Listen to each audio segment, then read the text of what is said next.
कक्षा 6 प्रश्न वाली 5.2 प्रश्न नंबर पहला और दूसरा। पहला प्रश्न है, घड़ी की घंटे वाली सुई एक घूर्णन में कितना घूम जाती है जब वो 3 से 9 पहुंचती है, 4 से 7 पहुंचती है, 7 से 10 तक पहुंचती है और 12 से 9 तक पहुंचती है, 1 से 10 तक पहुंचती है और 6 से 3 तक पहुंचती है। तो घड़ी में जो सुइयां घूम रही है तो कितना घूर्णन करती है, तो उसको समझने के लिए पहले हम घड़ी की संरचना को समझ लेते हैं।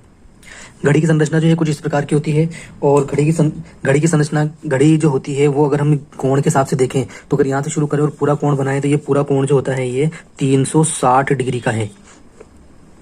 और यहाँ पर जो है 30 के अंदर घड़ी को जो है 12 भागों में बांटा गया है, यानी कि 12 और 1, 1 और 2, 2 और 3, 3 और 4। तो हर एक नंबर के बीच में जो कोण है ये कोण कितना होता है, ये कोण होता है आपके कि हर नंबर जब 1 घंटा वो पास करती है तो वो 30 डिग्री का कोण पास करती है। यहाँ और समझने के लिए घड़ी में, तो जब घड़ी में 12 बजते हैं या 3 बजते हैं तो ये जो कोण है ये हमारे यहाँ पर 90 डिग्री का कोण बनता है। तो इस प्रकार से घड़ी के अंदर अगर हम घड़ी को 4 भागों के अंदर बांटें, तो अगर हम घड़ी को 4 भागों के अंदर बांट लेते हैं तो प्रत्येक भाग जो है इसका 90-90 डिग्री का बनता है। एक नंबर जो है एक नंबर पार करने में 30 डिग्री, तो 30 और 30 60 और 30 90। तो जो है एक बार घड़ी जो है वो 12 से लेकर 3 जब बजती है तो वो 90 डिग्री के कोण को बांट लेती है। तो इसके अनुसार अगर हम देखें तो घड़ी में यहाँ पर हमने 4 भागों के अंदर इसको बांट लिया, यानी कि 1 2 3 4, यानी कि यहाँ जो भिन्न बन जाती है वो इसको 4 भागों में बांट लेते हैं, यानी कि 90-90 डिग्री के जो है यहाँ पे वो 4 भाग बन जाते हैं। इसी को ध्यान में रखते हुए जो है हम अब यहाँ प्रश्नों को हल करेंगे।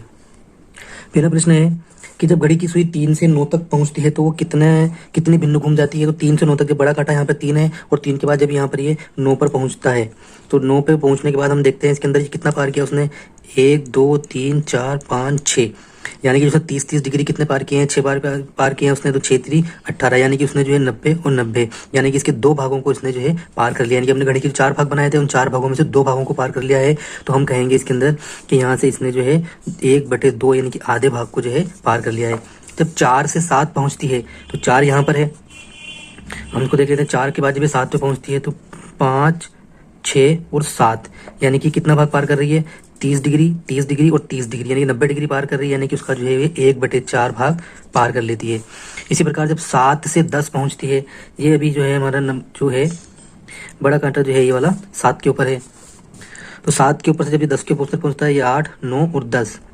तो यहाँ हम देखते हैं कि कितने भाग पार किए उसने, 1 2 3, 1 भाग 3 डिग्री का है तो 3 भाग पार किया, यानी कि उसने 90 डिग्री पार कर लिया है। 90 डिग्री का मतलब इस 4 भागों में से 1 भाग को पार कर लिया है, यानी कि 1/4 भाग पार कर लिया है। 12 से 9 पर पहुंचती है, जब वो 12 से 9 पर पहुंचती है तो ये 12 है। 12 से जब वो 3 पर पहुंचती है तो यानी कि उसने 1/4 भाग, फिर जब ये 6 के ऊपर पहुंचती है तो उसने 1/4 और 1/4, यानी कि हो गया 1/2, और फिर यहाँ पर ये इसने कुल तो 3 भाग वो पार कर लेती है। तो 12 से 9 पे पहुंचती है तो वो 3/4 भाग को पार कर लेती है। इसी प्रकार 1 से 10 पे पहुंचती है तो ये बड़ा जो कांटा है हमारा ये भी 1 नंबर पे है, तो 1 नंबर पे है। तो 1 से 10 तक पहुंची, 10 कहाँ पर है, ये 1। तो जब यहाँ से पहुंचती है 1 से लेके 10 कहाँ पर है, यहाँ पर। तो ये हम देखेंगे यहाँ पे 30 और 1 2 3 4 5 6 7 8 9, तो ये कितने भागों को पार कर रही है यहाँ पे हमारे।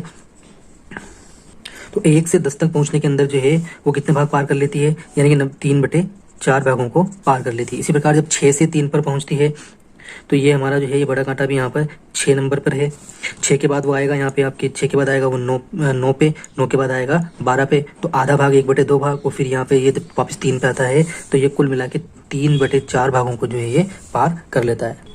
दूसरा प्रश्न है, एक घड़ी की सुई कहाँ रुक जाएगी यदि वो 12 से प्रारंभ करे और 1/2 गुणन करे, यानी कि आधा गुणन पूरा कर ले। यानी कि अभी घड़ी की सुई जो है वो 12 पे है और 12 के ऊपर यानी कि वो आधा पूरा इसका जो आधा चक्कर लगा लेगी तो कहाँ पहुंच जाएगी। तो जैसे ही वो चक्कर लगाती है तो हम देखते हैं कि वो आधा चक्कर लगाने के बाद कहाँ पहुंचती है, 6 के ऊपर।